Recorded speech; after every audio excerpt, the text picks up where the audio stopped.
Doctor बाबा को मैंने दिन को किया था और अब रात हो गई है, तो बस मुझे पता नहीं बेचैनी लगी हुई थी कि नहीं मुझे नहीं पूछना चाहिए था, लेकिन मैं डिलीट नहीं कर रही क्योंकि आप कहते हैं डिलीट ना किया आपने, तो बस लेकिन मुझे था कि शायद मुझे पूछना नहीं चाहिए था।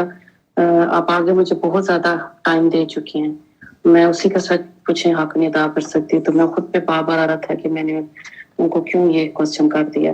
लेकिन एक्चुअली डॉक्टर को सारे मेरे सवालों के जवाब, मेरे बहुत ज्यादा सवाल थे, क्यों मैं सोच रही थी यूं मुझे मिल रहे थे, और आपके जो ही दुआ सेशन खोलती थी तो मुझे लगता था कि आप जैसे मेरे सवाल का जवाब ही दे रहे होते हैं। लेकिन ये जो चीज है ना, इसमें मैं बहुत फंसी हुई हूँ, और कभी कभी बहुत डिप्रेशन टेंशन भी होती है कि एक चीज अपनी कोई आदत में कंट्रोल नहीं कर पा रही हूँ। शायद मेरे हालात ही बहुत बुरे हैं, तो फिर दिल में बड़े महीनों से आ रहा था कि नहीं, मैं आपसे पूछती हूँ कि कैसे कोई बुराई है उसको कंट्रोल किया जाए, क्योंकि वो चीज मुझे थका भी रही है, मैं जितना उसको कंट्रोल करने की कोशिश करती हूँ वो उतना तेज हो जाती है।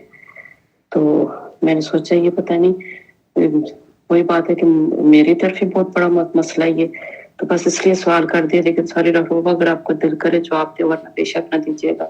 मुझे वो सवाल पूछ के उस वक्त से बेचैनी लगी हुई है कि नहीं किस मुंह से तुम फिर उनसे कुछ पूछ रही हो, आगे उन्होंने तुम्हें बहुत ज्यादा टाइम दिया है। सॉरी डॉक्टर बाबा, फिर हाफिज। देखिए, इस तरह का सवाल पूछा ना करें जो आपसे होता नहीं है, क्योंकि जब आपको पता नहीं था तो आप बचत हो जाती है। जब आप पूछ भी लेते हैं फिर आप उस पर अमल नहीं करते, फिर ज़रा ज़्यादा फंसने के चांसेस होते हैं। हमारे एक बच्चे को आदत थी मिठाई खाने की बहुत ज़्यादा, मतलब वो मिठाई के लिए ये भी लिहाज नहीं करता था कि जो चोरी भी करनी पड़े वो करके खा जाता था। तो एक ज़रा फैमिली मेरे नियर एंड डियर वंस ही हैं, तो उनका भी काफ़ी बड़ा घर था, बड़ी हवेली थी, जॉइंट फैमिली सिस्टम था, उसमें उस बच्चे का यही मसला था। तो हमारी वैसे भी सारी फैमिली में ही मेरे ददयाल की साइड पे मीठा बहुत पसंद किया जाता है।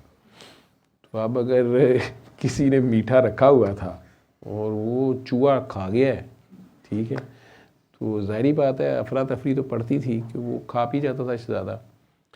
तो एक दिन उसके वालिद साहब जो है ना, उन्हें पता चल गया, शिकायत लग गई उनके वालिद साहब तक, काफ़ी सख्त आदमी थे, किसी बड़े ने दूसरे ने लगा दी कि जी ये मेरी बदरी लड्डू खा गया, ये खा गया, वो खा गया।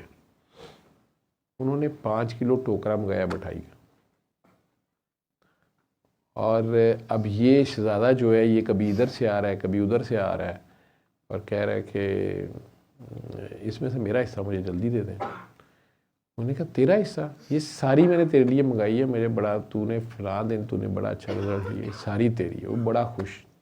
उन्होंने कहा लेकिन एक शर्त है बेटा, ये सुबह तक ख़राब हो जानी है, ठीक है, तो इसकी जो है ना खस्ता ये रहेगी, फ्रिज में ये ख़राब हो जाएगी, ये सुबह तक तुमने ख़त्म करनी है। उसने कहा बात ही कोई नहीं।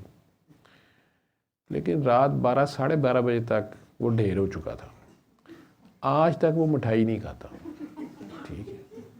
तो फिर तुसी जे एडे ही मजबूर हो, जो भी तुहाडे कोल गलती होई जा रही है, तुसी एक दिन बह के कर ही लो, ठीक है, फिर करो फिर करो फिर करो फिर करो, रीज ला ही लो, तो ਉਹਦੇ बाद देखियो शीशे शक्ल, जे कोई बेहतरी आ गई होएगी तो फिर और कर लियो जो भी है।